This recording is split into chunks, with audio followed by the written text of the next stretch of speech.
Hello दोस्तों, नमस्कार, राधे राधे। कैसे हैं आप सब? आई होप आप लोग अच्छे होंगे, मस्त होंगे और अपनी पढ़ाई ज़बरदस्त तरीके से कर रहे होंगे। दोस्तों, हम लोग कल से स्टार्ट किए थे यूपी जीके या यूपी स्पेशल, कोई कुछ भी हम कहें, वही हम स्टार्ट किए थे कल से। देखिए, ये यूपी ट्रिपल एससी का कोई भी एग्जाम देने जा रहे हैं दोस्तों, एक काम तो पीसीएस तक का करेगा, ये बात रियलिटी है। क्योंकि सारे फैक्ट्स इसमें समाहित है, कोई ऐसा फैक्ट्स नहीं जो इसमें छूट गया हो। मैक्सिमम से मतलब ज़्यादा से ज़्यादा अगर हम बात करें तो फैक्ट्स इसमें हम ले रहे हैं। ठीक, तो कल मैंने पहला चैप्टर आपको कराया था जिसमें था उत्तर प्रदेश का इतिहास, यानी उत्तर प्रदेश की जितनी भी ऐतिहासिक चीज़ें थी वो सारी हम कल देख चुके थे। आज हम देखेंगे उत्तर प्रदेश की कला एवं संस्कृति। एक क्वेश्चन पक्का ही बनता है, अभी मैं बताऊंगा आपको, दिखाऊंगा कि कितना क्वेश्चन बनता है, आप खुद ही जानेंगे। तो हम लोग स्टार्ट करते हैं। ठीक, प्लेलिस्ट बनी, आप लोग देख लीजिएगा, कोई भी एग्जाम दे जरूर देखें आप लोग। देखिए, अगर हम बात करें यहाँ पे वास्तुकला एवं स्थापत्य कला, राज्य में स्थापित मुगल कालीन स्थापत्य, पहले ये देखते हैं क्योंकि क्वेश्चन यहाँ से बनता रहता है। देखिए, पहला लिखा है जामा मस्जिद। जामा मस्जिद कहाँ है? तो संभल में है, बाबर द्वारा निर्मित किया गया है। आगरा का किला बताने की जरूरत नहीं, कल मैंने बताया ही था कि अकबर द्वारा आगरा में ही है। इलाहाबाद का किला प्रयागराज में है, अकबर ने बनवाया। शेख सलीम चिश्ती मकबरा फतेहपुर सीकरी में है, अकबर ने बनवाया। बुलंद दरवाजा फतेहपुर सीकरी, अकबर ने बनवाया। अगर देखिए, ये गुजरात विजय के बाद जो है बनवाए थे अकबर। मैंने कहा था ना कि गुजरात जब अकबर ने विजय किया तो उनके हौसले क्या थे? बुलंद थे, तो उन्होंने बुलंद दरवाज़ा बनवाया। इस तरह याद करवाया था आपका। अगर हम बात करें पंचमहल, तो फतेहपुर सीकरी में ही है, अकबर ने बनवाया। अकबर ने राजधानी भी फतेहपुर सीकरी को बनाया। खास महल फतेहपुर सीकरी, अकबर ने बनवाया। जोधा महल इसी में है, फतेहपुर सीकरी, अकबर ने बनवाया। वीर महल फतेहपुर सीकरी, अकबर ने बनवाया। उसके बाद जहांगीरी महल आगरा में स्थित है, अकबर ने बनवाया। एतमाउद्दौला का मकबरा मोस्ट इंपॉर्टेंट है, नूरजहां ने बनवाया, कहाँ है? आगरा में है। उसके बाद अकबर का मकबरा अगर हम बात करें सिकंदराबाद में है, जहांगीर ने बनवाया।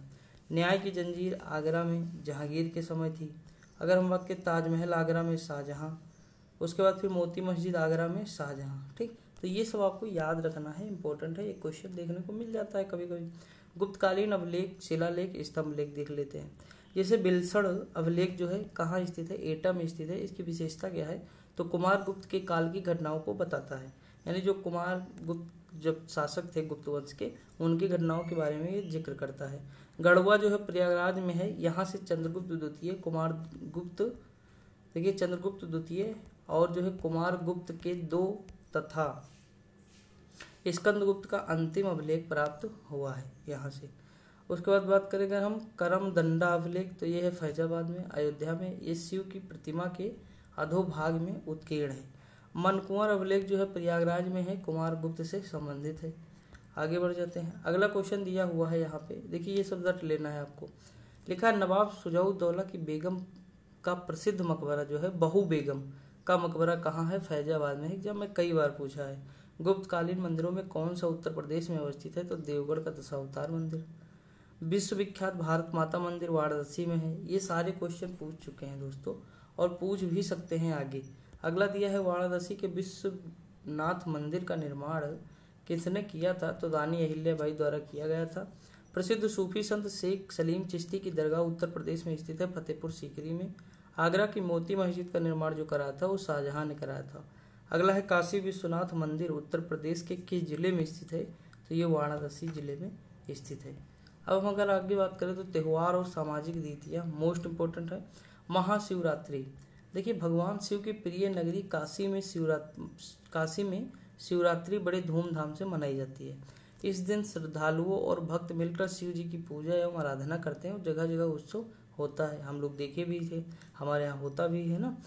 अगर हम बात करें नवरात्रि दुर्गोत्सव या नवरात्रि में माँ लक्ष्मी, दुर्गा और सरस्वती की पूजा अर्चना की जाती है। उत्तर प्रदेश में इस त्यौहार को बड़े उत्साह के साथ मनाया जाता है। लोग घर में तीनों देवियों की मूर्तियां लाते हैं और पूरे 10 दिन इनकी पूजा करते हैं।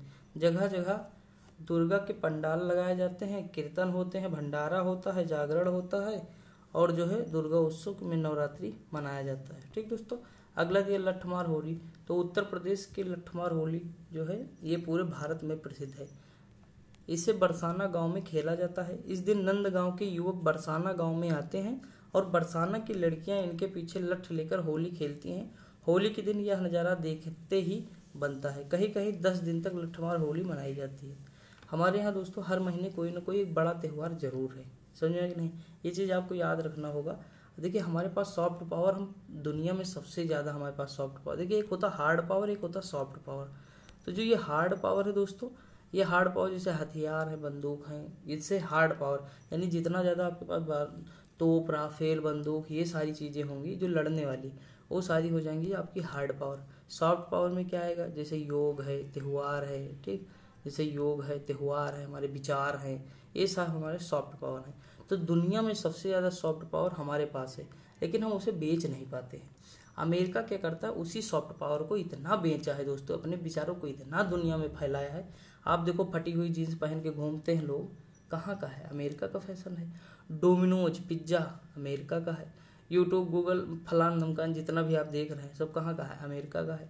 और जितने भी बड़े बड़े जो है अगर आप देखेंगे उद्योगपति हैं, उसमें मैक्सिमम देखेंगे तो अमेरिका से बहुत सारे पढ़ाई किए हैं। तो ये सारी चीज़ें हैं, देखिए पूरी दुनिया में फैले तो हमारे लोग हैं ही हैं, पूरी दुनिया में फैले हैं भारत के लोग।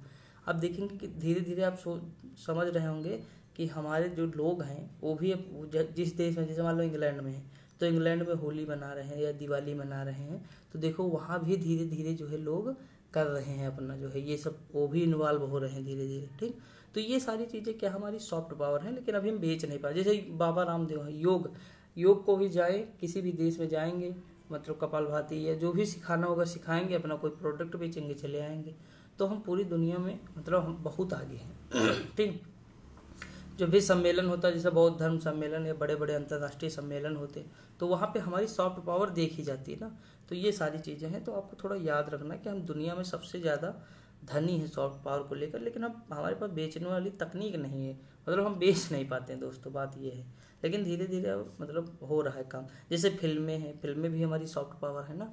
देखोगे जो है फिल्म में अगर अफ्रीका वाले हैं वो भी हमारी फिल्म देखे, यूएई में वहाँ भी देखी जाती है, मलेशिया, सिंगापुर, हर जगह, मतलब इंडोनेशिया हमारी फिल्म देखी जाती है, ठीक। तो ये सारी चीज़ें हैं, आप देखेंगे जैसे भाई विदेशों में अगर हमारी फिल्म देखी गई, विदेश में हमारे जो हीरो पॉपुलर रहेंगे तो टिकट लेंगे, पैसा आएगा तो इकोनॉमी बढ़ेगी, ठीक। तो ये सारी चीज़ें हैं, आई होप समझ में आया होगा। थोड़ा टाइम लिया, मतलब इम्पोर्टेंट टॉपिक मुझे लगा, क्योंकि ये जो समझा रहा था ना तो उस हिसाब से बता रहा था।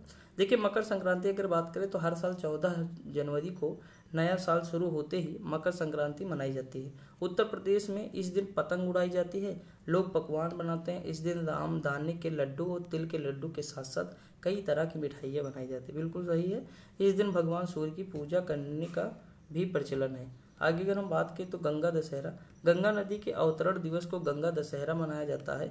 10 दिन चलने वाले इस उत्सव में गंगा नदी के घाट पर पूजा अर्चना की जाती है। इसे ज्येष्ठ माह के शुक्ल पक्ष की दशमी को मनाया जाता है। इस दिन गंगा नदी में स्नान करने पर सारी मनोकामनाएं पूर्ण हो जाती हैं। जन्माष्टमी की अगर बात करें तो भगवान कृष्ण के जन्मदिन को मथुरा, वृंदावन, बरसाना सहित पूरे उत्तर प्रदेश में धूमधाम से मनाया जाता है। अगर हम आगे बात करें दोस्तों, यहाँ पे जन्माष्टमी पर जगह जगह झांकी या झांकियाँ निकाली जाती हैं, बच्चे बाल कृष्ण का रूप लेते हैं और रासलीला की जाती है। दशहरा की अगर हम बात करें तो यूपी में दशहरे को बड़े चाव से मनाते हैं। बड़े बड़े मैदानों में रावण का दहन किया जाता है और मेला लगता है। हरियाली तीज की बात करें तो हर वर्ष सावन माह में तीज का त्यौहार और उत्सव बड़े धूमधाम से मनाया जाता है। इस दिन महिलाएं सज धज कर झूला झूलती हैं और घर पर मीठे पकवान बनते हैं। तीज के मौके पर जगह जगह मेलों का आयोजन होता है और पतंग उड़ाने का भी प्रचलन इसी दिन है। अगर हम बात करें देव दिवाली, दीपावली के 15 दिन बाद देव दिवाली मनाई जाती है। ऐसा कहा जाता है कि इस दिन काशी में गंगा नदी के घाट पर देवता अवतरण करते हैं। देव दिवाली पर घाट को दियों से सजाया जाता है और दीपदान किया जाता है। काशी की देव दिवाली विश्व भर में प्रसिद्ध है। अगर हम आगे बात करें दिवाली की तो भगवान राम के अयोध्या आने की खुशी में दिवाली बड़े धूमधाम से मनाई जाती है। देखिए ये दियो दिवाली है, ये सिर्फ दिवाली है, ठीक। तो दोनों में अंतर है। अयोध्या तो दिवाली देखने के लायक है, अयोध्या में बहुत धूमधाम से मनाई जाती है। अगर हम बात करें हिंदू धर्म, देखिए ये धर्म हो जाएंगे हमारे और ये त्यौहार। जैसे हिंदू धर्म में मकर संक्रांति 14 जनवरी, फिर बसंत पंचमी, महाशिवरात्रि, गणेश चतुर्थी, होली आएगा, फिर रामनवमी आ जाएगी होली के बाद, फिर बैसाखी, फिर दशहरा, फिर दिवाली, नाग पंचमी, रक्षाबंधन, कृष्ण जन्माष्टमी हो जाएगा, नवरात्रि, भैया दूज, गोवर्धन पूजा, कार्तिक जो है पूर्णिमा, तीज, करवा चौथ, अमावस्या, अनंत चतुर्थी, देवोत्थान एकादशी। देख रहे हैं दोस्तों कितना त्यौहार है हमारे यहाँ बहुत ज़्यादा त्यौहार है। अब सोचो चाइना जो है कम्युनिस्ट है दोस्तों, चाइना क्या है, कम्युनिस्ट है, लेकिन वो हमारे यहाँ की जो गणेश मूर्ति आती है ना, वो कौन बनाता, चाइना। तो हम लोग पूछे भैया तुम तो कम्युनिस्ट हो, तुम भगवान भगवान को कहाँ मानते हो, तो कहता है व्यापार में नो भगवान, व्यापार में कोई भगवान नहीं होते हैं, व्यापार मतलब व्यापार। अब सोच सकते हो, तो मतलब ये चीज़ें हैं वो मतलब व्यापार के लिए बहुत एडवांस है। अगर हम बात करें दोस्तों, वो भी तो उसका सॉफ्ट पावर है मान लीजिए। अगर बात करें मुस्लिम जो है, रमज़ान, ईद उल जुहा, मुहर्रम, ईद उल फितर या 12 वफ़ात, सब ए बारात आदि। ठीक, तो ये कुछ तो मान ली सबको पता है, जैसे मुहर्रम, रमज़ान, ईद, ये सब सबको पता है। सिख की बात करें बैसाखी, गुरु नानक जयंती, गुरु गोविंद सिंह, गुरु अर्जुन देव बलिदान दिवस आदि। ईसाई में good Friday day, Easter, Christmas, नववर्ष। बौद्ध में बुद्ध पूर्णिमा इंपॉर्टेंट है और जैन धर्म में महावीर जयंती इंपॉर्टेंट है। अगर हम आगे बात करें मेल दोस्तों, रट लीजिएगा, एक नंबर ये भी है आपका। कैलाश मेला आगरा में होता, कैलाश एवं सिकंदराबाद में। शाकंभरी देवी का मेला सहारनपुर में, सा से शाकंभरी देवी और सा से सहारनपुर, मोस्ट इम्पोर्टेंट है। बटकेश्वर मेला जो होता है वो पशु मेला है, आगरा में लगता है। गढ़मुक्तेश्वर गंगा मेला हापुड़ में लगता है। झूला मेला दोस्तों वृंदावन में लगता है। नवचंदी मेरठ में लगता है नवचंदी। खिचड़ी गोरखपुर में लगता है। लठमार होली देखी जो कि बरसाना में। सोरो मेला कासगंज में, मोस्ट इम्पोर्टेंट है सोरो मेला, कहाँ लगता है, कासगंज में। देवा शरीफ मेला बाराबंकी में लगता है। ददरी मेला पशु मेला जो है ये बलिया में है, ये हमारे यहाँ ही लगता है देवा शरीफ मेला दोस्तों बाराबंकी। अगर हम बात करें रामायण मेला चित्रकूट। प्रमुख महोत्सव देख लेते हैं, वो मेला थे महोत्सव हैं। जैसे सुलह कुल महोत्सव कहाँ का है, आगरा का है। हिंदू मुस्लिम एकता का प्रदर्शन है। ताज महोत्सव प्रत्येक वर्ष फरवरी में आगरा में है। मुगल कालीन संस्कृत व भारतीय ललित कलाओं का प्रदर्शन है। बिटूर गंगा महोत्सव प्रत्येक वर्ष कार्तिक मास में है। कंपिल उत्सव फर्रुखाबाद में है दोस्तों, जैन मंदिरों में आयोजित है। होलिकोत्सव मथुरा में है। सैफई महोत्सव इटावा में पड़ता प्रत्येक वर्ष जनवरी में। त्रिवेणी महोत्सव प्रयागराज मिश्रित संस्कृत का प्रदर्शन है। कन्नौज महोत्सव कन्नौज में है, पर्यटन विभाग द्वारा मनाया जाता है। ठीक, तो ये सारे हैं, इतना आपको रट लेना है। और दोस्तों अगर हम बात करें तो कुछ रटने की जरूरत नहीं, कई बार आप देखेंगे ऐसे तो नॉर्मल आपके माइंड में बैठता चला जाएगा। अगर हम बात करें रीत रिवाज, कस्टम्स एंड ट्रेडिशंस, देखिए रीत रिवाज क्या होता है। उत्तर प्रदेश की भारतीय संस्कृति का एक प्रमुख केंद्र ही नहीं बल्कि उद्भव राज्य भी है। कहने को तो राज्य को हिंदू प्रधान जनसंख्या वाला राज्य कहा जाता है, किंतु यहाँ के मुस्लिम सिख बौद्ध पारसी निवासियों ने एक मिश्रित संस्कृति अपनाई है। गंगा यमुना की संस्कृति पर राज्य के भगवान, महापुरुष, संतों, फकीरों तथा अन्य विशिष्ट जनों की जन्मस्थलियों एवं कार्यक्षेत्र का स्पष्ट प्रभाव दृष्टिगोचर होता है। यही कारण है कि राज्य के निवासी पारस्परिक प्रेम एवं सौहार्द के वातावरण में भाईचारे की भूमिका से प्रायः अनुप्राणित हैं। वे मात्र अपने धार्मिक सामाजिक रीति रिवाजों में ही नहीं अपितु अन्य मित्रगणों के रीति रिवाजों में भी सक्रियता से भाग लेते हैं। यह भगवान राम और भगवान कृष्ण, बुद्ध, सूरदास, तुलसीदास, कबीर, शेख सलीम चिश्ती, गुरु तेग बहादुर आदि का जन्म अथवा कर्म स्थल रहा है। यह गंगा यमुना गोदावरी सरयू जैसी पवित्र नदियां बहती हैं। यहाँ के ऐतिहासिक, धार्मिक तथा पुरातात्विक स्थलों में सभी धर्मों का समावेश दृष्टिगोचर होता है। अगर हम बात करें उत्तर प्रदेश के किस ऐतिहासिक मेले में हिंदू मुस्लिम जो है दोनों आते हैं, नौचंदी का मेला है, सुलहकुल है भी दोस्तों वो भी है। अगर हम बात करें हिंदू मुस्लिम एकता का प्रतीक जैसे ये है तो सुलहकुल है, ये आगरा में होता है। बरसाना जो खेली जाती है वो डंडे के साथ खेली जाती है। यहाँ अगर बात करें छठ पूजा में किस भगवान की पूजा की जाती है, उत्तर प्रदेश, झारखंड, बिहार के लिए एक महत्वपूर्ण त्यौहार है, रवि की पूजा की जाती है यानी सूर्य। अब देखिए लोक नृत्य में आपको मैं मैप से याद करा देता हूँ। ये ब्रज क्षेत्र है, कौन सा, मथुरा, अलीगढ़, कासगंज, आगरा, फिरोजाबाद, मैनपुरी। यहाँ चरकुला नृत्य होता है, रास होता है, झूला होता है, रसिया होता, ये चार याद कर लीजिएगा। अगर हम आगे बात करें पूर्वांचल में तो पूर्वांचल में क्या क्या होता है, बलरामपुर में घोड़वा होता है, सोहर सिद्धार्थ नगर में होता है, ठीक, चौरसिया जौनपुर में होता है चौरसिया नृत्य दोस्तों पूर्वांचल में। अगर हम बात करें दोस्तों यहाँ पे देखिए मिर्जापुर में कौन सा होता है, कमरा जो है, कर्मा होता है, चौलर, सैरा नृत्य या ढोला होता है। ठाड़िया जो नृत्य होता है वो कहाँ, सोनभद्र में होता है। कजरी मिर्जापुर का है। चित्रकूट लठमार दीवारी नृत्य है। दोस्तों गला इतना सूख जा रहा है पानी पीते पीते कि क्या बताएं। 1 लीटर पानी सुबह ही पी लिया हूँ, उसके बावजूद 1 सेकंड पानी पी लेता हूँ।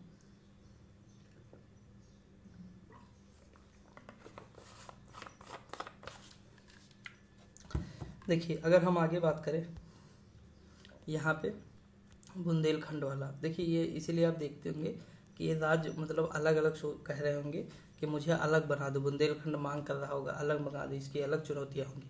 पूर्वांचल ज़्यादा डेवलप नहीं है दोस्तों, इसकी अलग चुनौतियाँ। सबसे ज़्यादा विकसित है पश्चिमी हमारा उत्तर प्रदेश ना। तो ये चित्रकूट जो है लठमार दीवारी नृत्य है। अगर हम बात करें झांसी में तो ईसगुदी फॉग होता है। अब देखिए यहाँ पे बुंदेलखंड वाला जो रीजन है, यहाँ खाल नृत्य होगा, रहुला होगा, राई होगा, कार्तिक होगा, घुरिया होगा, नृत्य पाई डंडा होगा। ठीक, तो इतने हैं यहाँ पे आपको याद रखना। तो मैं थोड़ा एक साथ जूम कर दूँ आपको, ये देखिए पूरा मैप जो है इसमें मैक्सिमम आपको याद होनी चाहिए क्योंकि पूछ लेता है दोस्तों। अगर हम आगे बात करें यहाँ पे नृत्य देख लेते हैं। ख्याल नृत्य बुंदेलखंड का है। पुत्र जन्मोत्सव पर यानी जो पुत्र जन्म लेता है उस पर मनाया जाता है। चरकुला आरो में पूछा गया क्वेश्चन है, ब्रज क्षेत्र का है। रथ के पहिए पर घड़ा रखकर नृत्य। राहुला, देखिए राहुल के ना जो है हौसले बहुत बुलंद थे दोस्तों, तो बुलंद यानी बुंदेला हो जाए। और कार्तिक के भी थे तो कार्तिक जो है भी यहीं का हो जाएगा बुंदेलखंड का। ठीक, लोक कथनों कहावतों का मंचन है। पाई डंडा, देखिए ये बुलंद कहाँ का है, बुंदेलखंड के अहीरों द्वारा। राई डंडा बुंदेलखंड का है। चौरसिया नृत्य जौनपुर का है, कहारों द्वारा किया जाता है। पूछा जाता है दोस्तों ये कि कहारों द्वारा कौन सा निम्नलिखित में से नृत्य किया जाता है।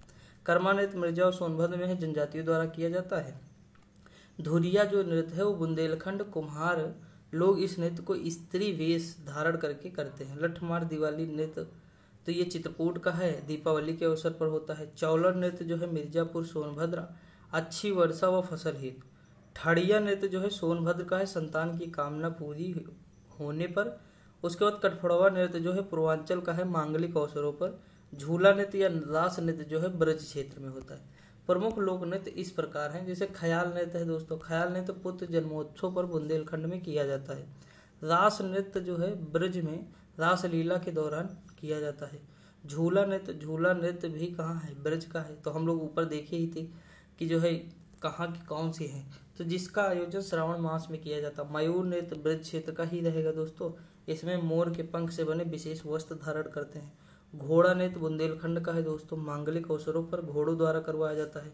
अगर हम बात करें धुरिया नृत्य जो है, धुरिया नृत्य को बुंदेलखंड की प्रजाति कुम्हार स्त्री वेश धारण करके करते हैं। छोलिया नृत्य की अगर हम बात करें तो ये राजपूत जनजाति के द्वारा जो है राजपूत जाति लोगों द्वारा विवाह उत्सव पर किया जाता है। छपेली मोस्ट इम्पोर्टेंट है, एक हाथ में रुमाल और दूसरे हाथ में दर्पण लेकर किया जाता है। ठेड़िया नृत्य जो है, ठेड़िया नृत्य का प्रचलन दोआब क्षेत्र में है, जो मुख्यतः फतेहपुर जिले में प्रचलित है। ढेड़िया है दोस्तों, इसमें सिर पर छिद्र युक्त मिट्टी के बर्तन में दीपक रखकर जो है इसका किया जाता है। अगर हम बात करें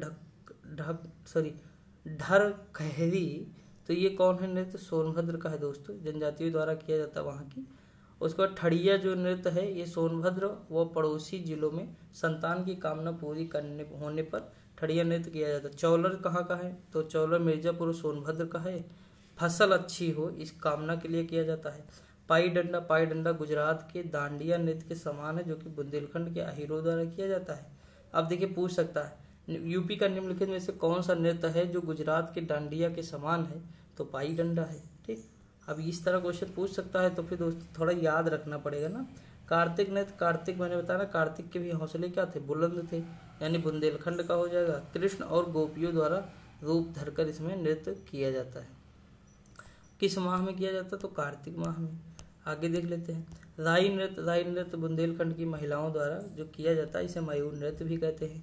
दीप नृत्य बुंदेलखंड के अहीरों द्वारा अनेक दीपकों को प्रज्वलित कर किसी घड़े, कलश या थाल में रखकर प्रज्वलित दीपकों को सिर पर रखकर दीप नृत्य किया जाता है। धीवन नृत्य अनेक शुभ अवसरों पर विशेषकर कहार जाति के लोगों द्वारा आयोजित किया जाता है। सौरा या सैरा नृत्य बुंदेलखंड के कृषक अपनी फसलों को काटते समय हर्ष प्रकट करने के उद्देश्य से करते हैं। कर्मा नृत्य की अगर हम बात करें तो कर्मा व शीला नृत्य सोनभद्र और मिर्जापुर के खरवार आदिवासी समूह द्वारा आयोजित किया जाता है। चरकुला की हम बात करें, देखिए यही क्वेश्चन पूछा था, पूछे सारे गए क्वेश्चन घूम घूम के इधर उधर मिलान करने के लिए कहीं कहा ये है तो, लेकिन इससे ज़्यादा तो दोस्तों होंगे नहीं। यूपी में जितने नृत्य हैं सारे इसमें समाहित हैं। तो दोस्तों आपको समझना होगा कि अगर क्वेश्चन आएगा तो यहीं से आएगा। और यूपी ट्रिपल एस थोड़ा डीप में जा रहा है तो हल्के में ना लेना, ठीक, कुछ भी पढ़ना पड़ेगा। चरकुला नृत्य ब्रज क्षेत्र वासियों द्वारा किया जाता है। इस घड़ा नृत्य में बैलगाड़ी तथा रथ के पहिए पर कई घड़े रखे जाते हैं, फिर उन्हें सिर पर रखकर नृत्य किया जाता है। कठ घड़वा नृत्य जो है पूर्वांचल में मांगलिक अवसरों पर किया जाता है। जोगनी नृत्य विशेषकर रामनवमी के अवसर पर किया जाता है, इससे ये नृत्य अवध में किया जाता है। धोबिया नृत्य पूर्वांचल में प्रचलित है दोस्तों, यह नृत्य धोबी समुदाय द्वारा किया जाता है। कजरी नृत्य उत्तर प्रदेश, बिहार, झारखंड, मध्य प्रदेश राज्यों में लोकप्रिय है।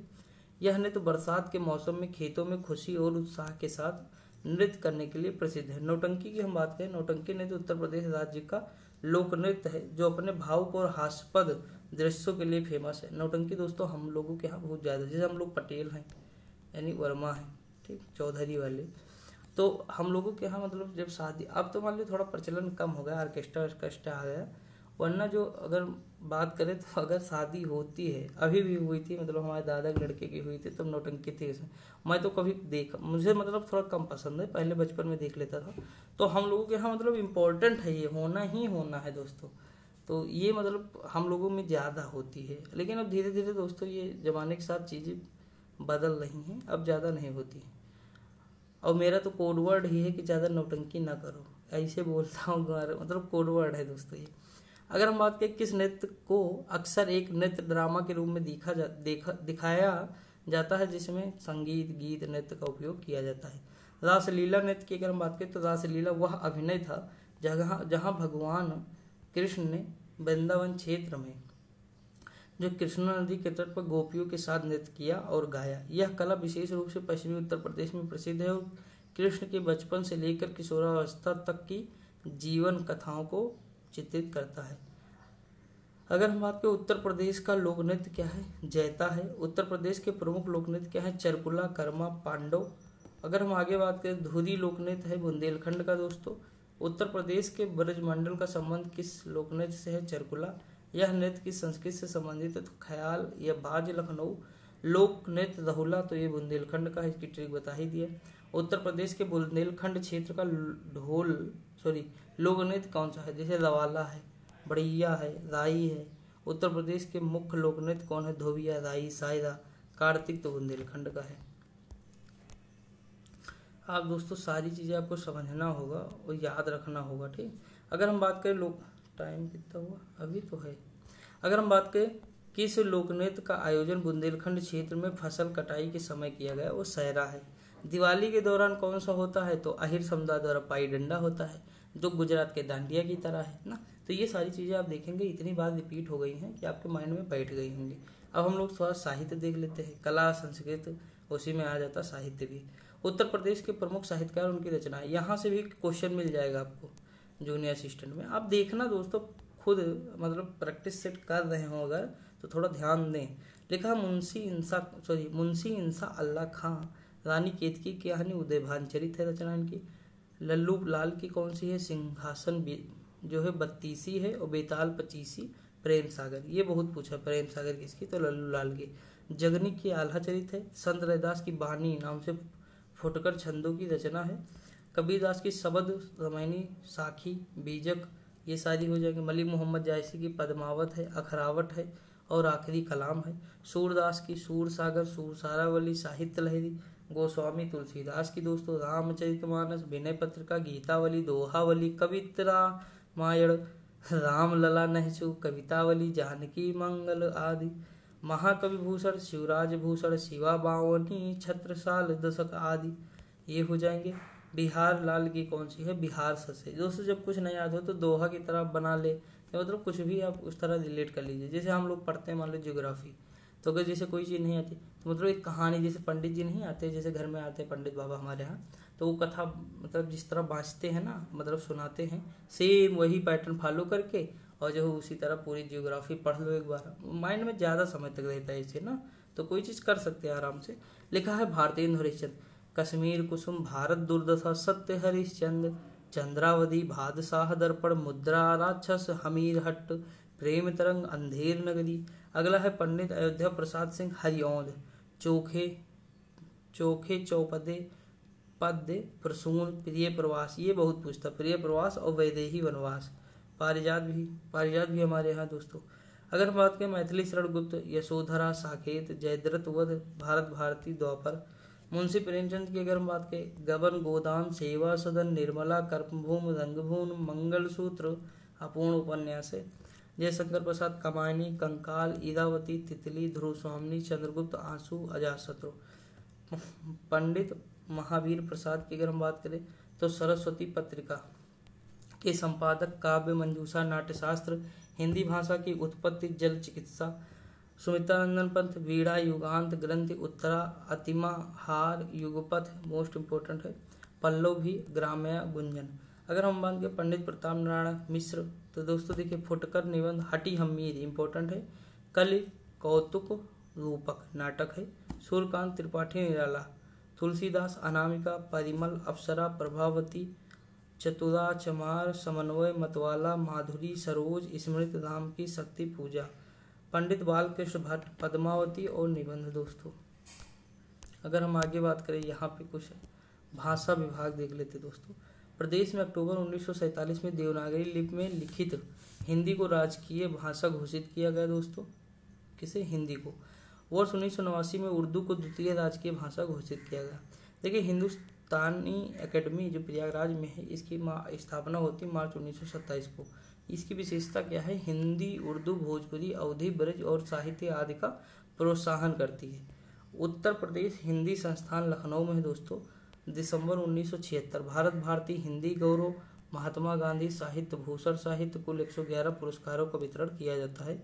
यहाँ से बच्चों की पत्रिका बालवाड़ी जो बालवाणी जो अगर हम बात करें द्वैमासिक भारती तथा साहित्य पत्रिका साहित्य भारती त्रैमासिक का प्रकाशन होता है।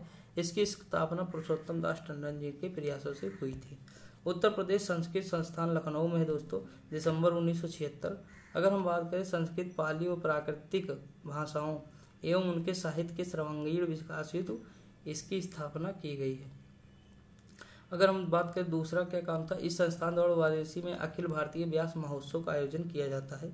उत्तर प्रदेश सिंधी अकादमी 1996 सिंधी भाषा के प्रचार प्रसार भाषा के विकास संरक्षण एवं संवर्धन के लिए की गई थी। उत्तर प्रदेश भाषा संस्थान दिसंबर 1994। यह संस्थान भाषा नीति की धनराशि से संचालित है।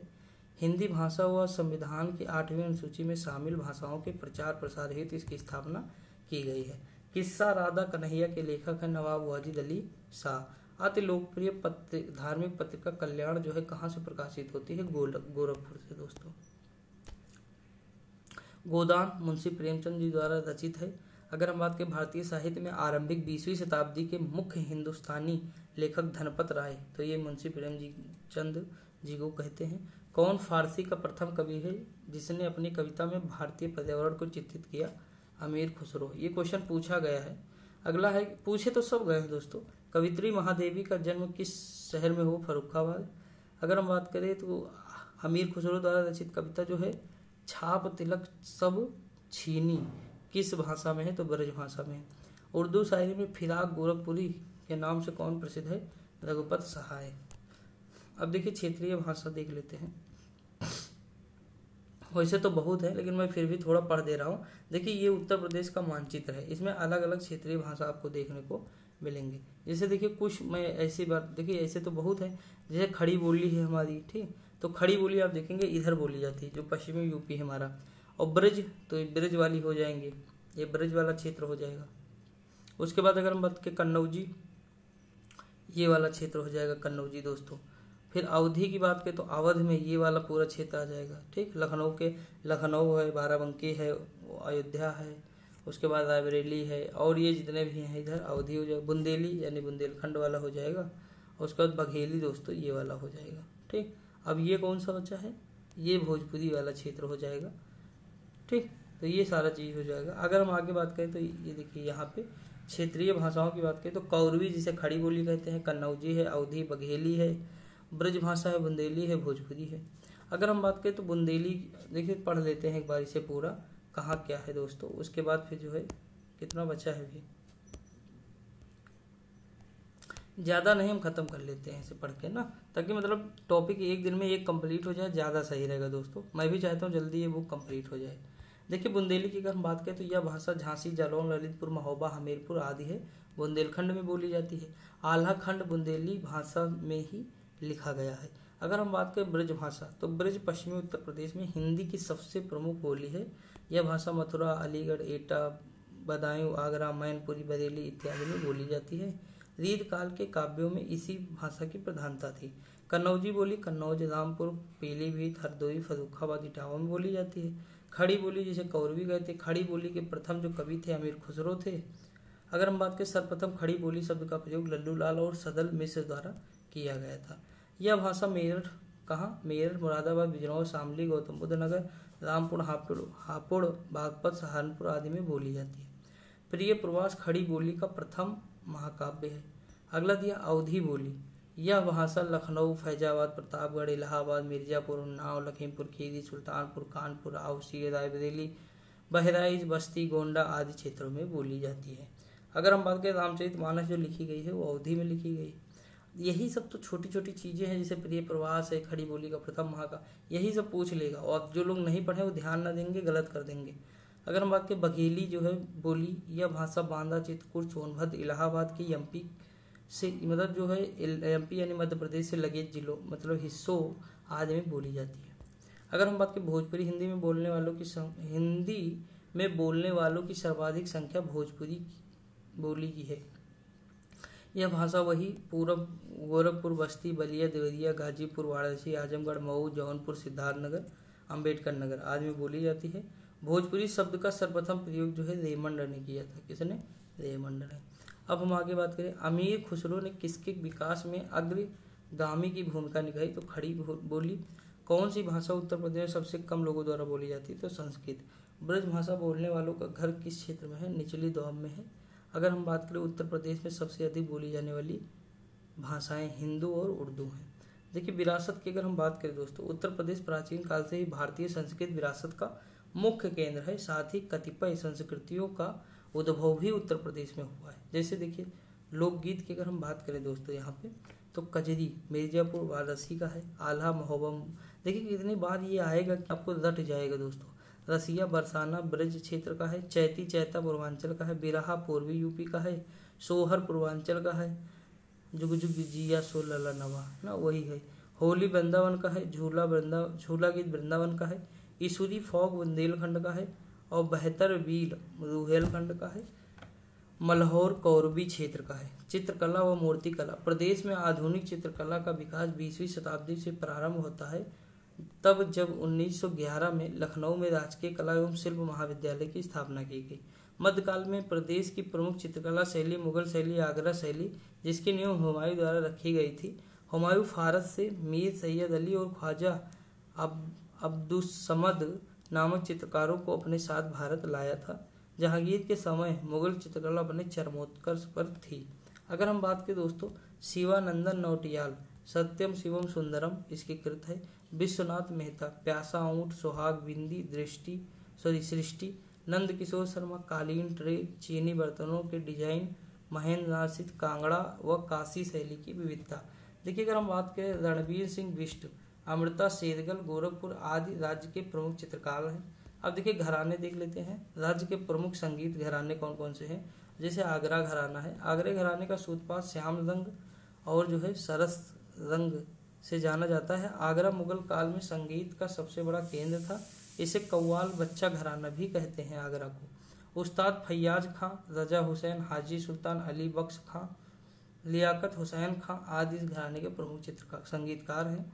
इस घराने के प्रतिनिधियों में विलायत हुसैन खां प्रसिद्ध सितार वादक एवं गायक थे। अगर हम आगे बात करें दोस्तों यहाँ पे, तो किराना घराना यानी ख्याल गायकी में इस घराने का महत्वपूर्ण स्थान है। इस घराने का मूल स्थान मुजफ्फरनगर जिले का किराना नामक स्थान है। इसका संस्थापक अब्दुल करीम खान तथा अब्दुल वहीद खान को माना जाता है। बनारस घराना काशी में संगीत को आश्रय काशी राज द्वारा मिला है। बनारस घराने के ख्याल गायन में बनारस एवं गया की ठुमरी का समावेश है। अगला दिया, इस घराने के प्रमुख संगीतकारों में पंडित किशन महाराज, पंडित कामता प्रसाद मिश्र, पंडित राजन एवं साजन मिश्र, पंडित राम सहाय मिश्र, गुरु प्रसाद मिश्र, शिवस पशुपति आदि उल्लेखनीय रहे हैं। लखनऊ घराना की बात करें, यह घराना ख्याल व ध्रुपद गायन के लिए प्रसिद्ध है। इसे पूर्व घराना या पूर्व घराना के नाम से जाना जाता है। जैसे बिंदा दीन कत्थक हैं, उदऊ सिंह पखावज हैं, बेगम अख्तर गजल हैं, इनका नाम तो सुने होंगे, बेगम अख्तर गजल गायक हैं, रजा खां सितार वादक हैं, सादिक अली खां बीड़ा के हैं आदि इस घराने के नामचीन कलाकार थे। लखनऊ के खुर्शीद अली खां लखनऊ ख्याल गायकी के पिता माने जाते हैं। पूछ सकता है, याद रखें। रामपुर घराना, रामपुर सियासत के नवाब हामिद अली स्वयं संगीत प्रेमी थे तथा तत्कालीन मूर्धन्य संगीतज्ञ उस्ताद वजीर खां के शिष्य थे। इस घराने के कलाकारों में उस्ताद मोहम्मद हुसैन, उस्ताद अलाउद्दीन खां, उस्ताद मुश्ताक हुसैन खां, उस्ताद सादिक अली खां आदि थे। फतेहपुर सीकरी घराना, यह मुगल कालीन घराना है जो ध्रुपद और ख्याल गायकी के लिए प्रसिद्ध है। घसीट खां इस घराने के सुप्रसिद्ध कलाकार हैं। इटावा घराने की बात करें, यह घराना सितार वादन के लिए विशेष तौर पर जाना जाता है। इसे गौरीपुर घराने के नाम से जानते हैं। इमदाद खां इस परंपरा के लोकप्रिय कलाकार थे जो इटावा घराने से संबंधित थे। सुरजन सिंह, ध्रुव तारा जोशी भी इस घराने से संबंधित है। बिस्मिल्लाह खां के साथ सही अर्थों में सफल जुगलबंदी करने वाले उस्ताद विलायत खां ने इटावा की संगीत परंपरा को और समृद्ध किया। शाहजहांपुर घराना की अगर हम बात करें तो यह सरोद वादन के लिए विशेष तौर पर जाना जाता है। उस्ताद काजिम अली, इंसाफ अली, इनाकत अली खां प्रसिद्ध थे। महाकुंभ मेला देख लेते दोस्तों, विश्व विरासत है। गंगा यमुना और सरस्वती के त्रिवेणी संगम में डुबकी लगाने के लिए महाकुंभ मेले का आयोजन किया जाता है। इस दिन श्रद्धालुओं और भक्तों का सैलाब उमड़ता है। देश के हर कोने से साधु महात्मा इस मेले में आते हैं। कहा जाता है कि कहाँ स्नान करने से भक्तों और पापों से छुटकारा पा जा सकता है। महाकुंभ मेला यूनेस्को की संस्कृत विरासत के अंतर्गत आता है। ठीक, ये शामिल है दोस्तों। प्रसिद्ध नैमिषारण्य तीर्थ जनपद कहाँ है तो सीतापुर में है। प्रसिद्ध संगीतज्ञ गिरिजा देवी संबंधित है तो बनारस घराने से। महाकुंभ मेला प्राय 12वें वर्ष लगता है। अगर हम आगे बात करें दोस्तों, यहाँ पे प्रसिद्ध शास्त्रीय गायन जो है भीमसेन जोशी किराना घराना। संगीत शिक्षा हेतु उत्तर प्रदेश में जो प्रथम संगीत महाविद्यालय स्थापित हुआ है वह है भारत खंडे हिंदुस्तानी संगीत महाविद्यालय। उत्तर मध्य क्षेत्र सांस्कृतिक केंद्र किस स्थान पर अवस्थित है तो प्रयागराज। दीवारी पाई डंडा लोक कला उत्तर प्रदेश के किस क्षेत्र में है तो ये बुंदेलखंड है। गुदई महाराज प्रसिद्ध तबला वादक किस घराने से संबंधित बनारस घराना। उत्तर प्रदेश के मुख्य लोक गीत कौन है बिरहा, चैती और ढोला। आल्हा एक लोकप्रिय संगीत किस क्षेत्र का है तो बुंदेलखंड का है। ढोला आगरा मेरठ का है। फैजाबाद के एक प्रमुख संगीतकार थे जिन्होंने शास्त्रीय संगीत में टप्पा शैली का विकास किया, मुस्तरी भाई। बुंदेलखंड का लोकप्रिय लोकगीत कौन सा है तो आल्हा है दोस्तों। और लखनऊ घराने की नींव उस्ताद बख्शू खान द्वारा रखी गई। कौन सा कथक घराना उस नृत्य शैली के आध्यात्मिक पहलुओं पर अधिक ध्यान देता है तो बनारस घराना है। माघ मेला मकर संक्रांति के दिन शुरू होता है। अब दोस्तों देखिए इसमें जो है मैंने एक टॉपिक आपका फिर कंप्लीट करा दिया, कला और संस्कृति यूपी का। एक क्वेश्चन मान के चलिए, एक कहो मिले कहो दो मिल जाए दोस्तों, कुछ कहा नहीं जा सकता क्योंकि 20 नंबर की आएगी जूनियर असिस्टेंट में, तो यहाँ से 2 क्वेश्चन भी आपको मिल सकते हैं क्योंकि हमने रचनाएं भी देखी है, वो इम्पोर्टेंट है, हिंदी में आ सकती हैं। तो ओवरऑल दोस्तों क्या करना, हमें नंबर लाने हैं और क्वालिफाई करना है। बाकी मुझे कोई मतलब नहीं है कि कहाँ से आ रहा है क्या आ रहा है, पढ़ना तो सब है ना दोस्तों। तो ये चीज़ करते रहिए। और दोस्तों आज गला मेरा बहुत ज़्यादा सूख रहा है, तो हम लोग लेकिन देख चुके हैं, कोई दिक्कत नहीं। तो थोड़ा बहुत अगर इधर उधर हुआ होगा तो उसे माफ़ करेंगे। बाकी पढ़ते रहिए, मस्त रहिए। हम अगली वीडियो में मिलेंगे जो हमारी हिंदी की होगी, जो 30 नंबर की है दोस्तों। बेहतरीन तरीके से, लाजवाब तरीके से मैंने वर्णमाला कल कंप्लीट करा दिया था। उसके लगभग 99 क्वेश्चन भी करा दिए, व्याख्या भी सारी करा दी थी। अब हम आज देखेंगे उसके आगे के चैप्टर। ठीक, तो फिर मिलते हैं अगली वीडियो में। Thank you so much.